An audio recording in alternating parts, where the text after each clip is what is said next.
Hello friends, Radhe Radhe. आपको मालूम है आज एकादशी है। आज अश्वनी मास की इंदिरा एकादशी है। इसकी कथा विस्तार पूर्वक इस प्रकार है।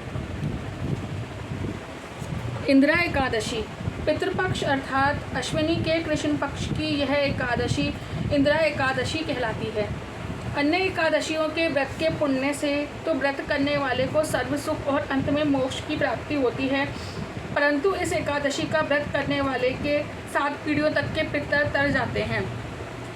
इंदिरा एकादशी का व्रत करने वाला स्वयं तो मोक्ष प्राप्त करता ही है, वह अपने सभी पितरों का उद्धार करके उन्हें भी दिव्य लोकों में प्रवेश का अधिकारी बना देता है। इस एकादशी का भगवान शालिग्राम की पूजा की जाती है और पूजा तथा प्रसाद में तुलसी दलों अर्थात तुलसी की पत्तियों का प्रयोग अनिवार्य रूप से किया जाता है। धर्मराज युधिष्ठिर ने पूछा, हे जनार्दन, अश्विनी मास के कृष्ण पक्ष की एकादशी का क्या नाम है? इसके व्रत की विधि और फल क्या है? सो कृपा करके कहिए। श्री कृष्ण ने कहा, हे राजन, इस एकादशी का नाम इंदिरा एकादशी है। यह एकादशी पापों को नष्ट करने वाली तथा पितरों को अधोगति से मुक्ति दिलाने वाली है। आप ध्यानपूर्वक इसकी कथा सुने। इसके सुनने मात्र से वाजपेयी यज्ञ का पुण्य फल प्राप्त होता है। सतयुग में महिष्मती नाम की नगरी में इंद्रसेन नाम का एक प्रतापी राजा धर्मपूर्वक अपनी प्रजा का पालन करते हुए शासन करता था। वह राजा पुत्रों, पौत्रों और धन धान्य से संपन्न तथा विष्णु का परम भक्त था। एक दिन जब राजा अपनी सभा में बैठा था तो आकाश मार्ग से महर्षि नारद उसकी सभा में आए। राजा उनको देखते ही हाथ जोड़कर खड़ा हो गया और विधि पूर्वक आसन व अर्घ्य दिया। सुख से बैठकर नारद मुनि ने राजा से पूछा, हे राजन, आपके 7 अंग कुशल पूर्वक तो हैं, तुम्हारी बुद्धि धर्म में और तुम्हारा मन विष्णु भक्ति में तो रहता है। देवऋषि नारद की बातें सुनकर राजा ने कहा, हे देवऋषि, आपकी कृपा से मेरे राज्य में सब कुछ कुशल है तथा मेरे यहाँ यज्ञ कर्म आदि सुकृत हो रहे हैं। आप कृपा करके अपने आगमन का कारण कहिए। तब नारद जी कहने लगे, हे राजन, आप आश्चर्य देने वाले मेरे वचनों को सुनो। मैं एक समय ब्रह्मलोक से यमलोक को गया। वहाँ श्रद्धापूर्वक यमराज से पूजित होकर मैंने धर्मशील और सत्यवान धर्मराज की प्रशंसा की।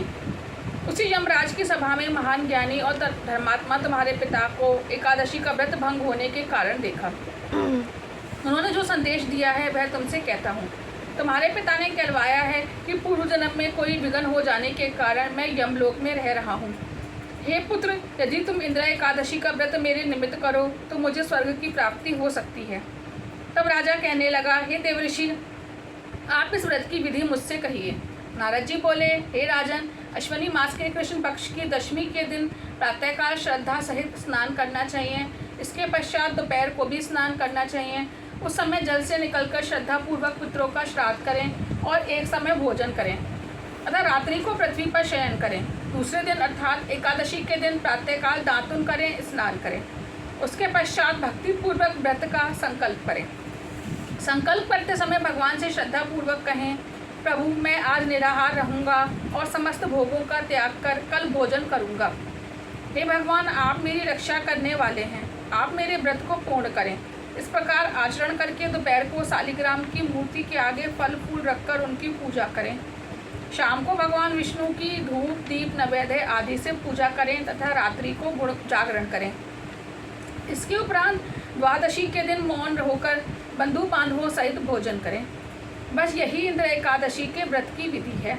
हे राजन, यदि तुम भक्ति भाव से इस एकादशी के व्रत को करोगे तो तुम्हारे पिता अवश्य ही स्वर्ग को प्राप्त होंगे।